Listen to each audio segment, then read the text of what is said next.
अल्हम्दुलिल्लाहि रब्बिल आलमीन वल आक़िबतु लिल मुत्तक़ीन वस्सलातु वस्सलामु अला अशरफिल अंबियाइ वल मुरसलीन।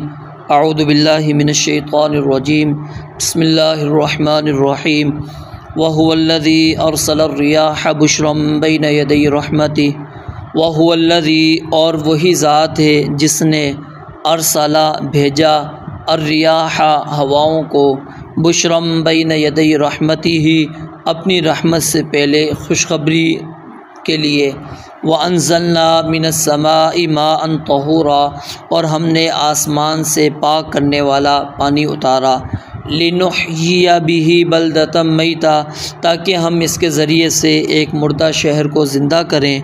व नुस्क़ियाहु, और हम इस पानी को पिलाएं, यानी इस पानी को मुहैया करें। मिम्मा, उसमें से जो खलक़ना, हमने पैदा किए, अनआमन जानवर, व अनासिया, और इंसान, कसीरा बहुत ज़्यादा। इस आयत मुबारका के अंदर अल्लाह ताला ने अपनी कुदरत कामिला को बयान फरमाया है। पहली टुकड़े के अंदर अल्लाह रब्बुल आलमीन ने इस चीज़ को बयान फरमाया कि वही ज़ात है जिसने हवाओं को अपनी रहमत से पहले खुशखबरी के लिए भेजा। हवाओं की कई किस्में हैं और कई कामों पर अल्लाह ताला ने उनको मुकर्रर कर रखा है। बाज़ वो हवाएं होती हैं जो बादलों को उभारती हैं, बाज़ उन बादलों को उठाती हैं, बाज़ उन बादलों को हाँकती हैं, और कुछ उनसे पहले बशारत देती हैं हवाएं। कुछ ज़मीन पर झाड़ू का काम करती हैं, कुछ बादलों में वज़न उठाने का काम करती हैं ताकि उनसे बारिश बरसे। तो अल्लाह रब्बुल आलमीन यानी कि बयान करना चाहते हैं कि हवाओं, बादलों और बारिशों का इस सिलसिले का खालिक और मालिक और मुख्तार कौन है? सिर्फ़ अल्लाह रब्बुल आलमीन की ज़ात है। और इस हकीकत को मुशरिकीन मक्का भी तस्लीम किया करते थे। और आगे अल्लाह रब्बुल आलमीन ने फरमाया व अंज़लना मिनस समाई माअन तहूरा। यहाँ पर अल्लाह ताला ने गायब से मुतकल्लिम की तरफ कलाम को फिर फेर दिया है कि हमने समा से मुराद यहाँ पर बादल है।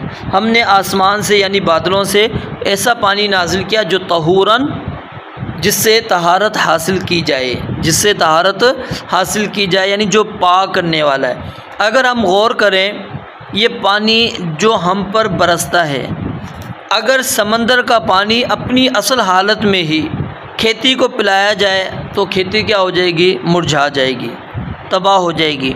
अगर कोई जानदार पिए तो उसकी आंतों को वो काट देगा, काटेगा नहीं तो कम से कम उसको क्या कर देगा? ज़ख्मी कर देगा। लेकिन यही समंदर का पानी जब बुखारात की शक्ल में जाता है और बारिश में मुंतकिल होकर हम पर बरसता है तो अल्लाह ताला इसी पानी के ज़रिए से नबातात को उगाते हैं। यही पानी हैवानात के लिए, इंसानों के लिए ये उनकी ज़िंदगी का बायस बनता है। इसी से लोग अपनी फसलों को वो सैराब करते हैं, लोग जानवरों को पिलाते हैं, ख़ुद पीते हैं यही पानी।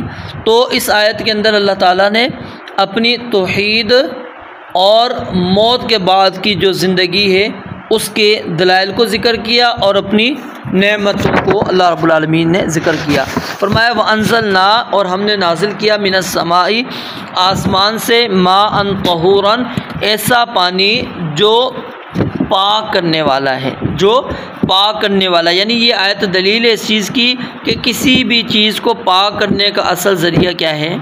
पानी है। किसी भी चीज़ को पाक करने का जो असल ज़रिया है वो पानी है। लिनुहय्यिया बिही बलदतम मैता, हमने इसको क्यों नाजिल किया? वो मकसद अल्लाह ताला ने इस आयत के अंदर बयान फरमाया कि हम इसके ज़रिए से जो मुर्दा शहर हैं, बंजर ज़मीनें हैं, उनको हम आबाद करना चाहते हैं।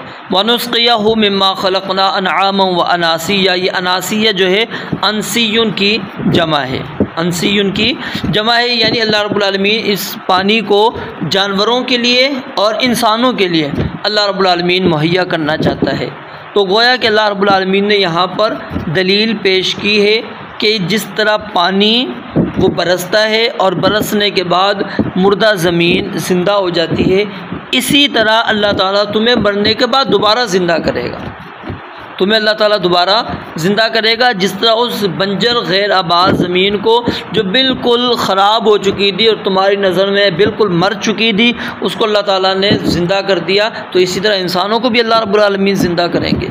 और फिर अल्लाह रब्बुल आलमीन ने ये जो पानी हमारे लिए बारिश की सूरत में नाजिल किया है, इसके अंदर अल्लाह ताला ने हमारे बहुत सारे फ़वाइद रखे हैं। यानी ये हर किस्म के जरासीम और जहरीले मादों से बिल्कुल पाक होता है, गंदगी से पाक होता है, बिल्कुल साफ़ पानी होता है, ख़ुद भी पाक है और ये पानी पाक करने वाला भी है।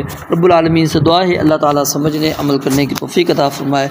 व आखिर दअवाना अनिल हम्दुलिल्लाहि रब्बिल आलमीन।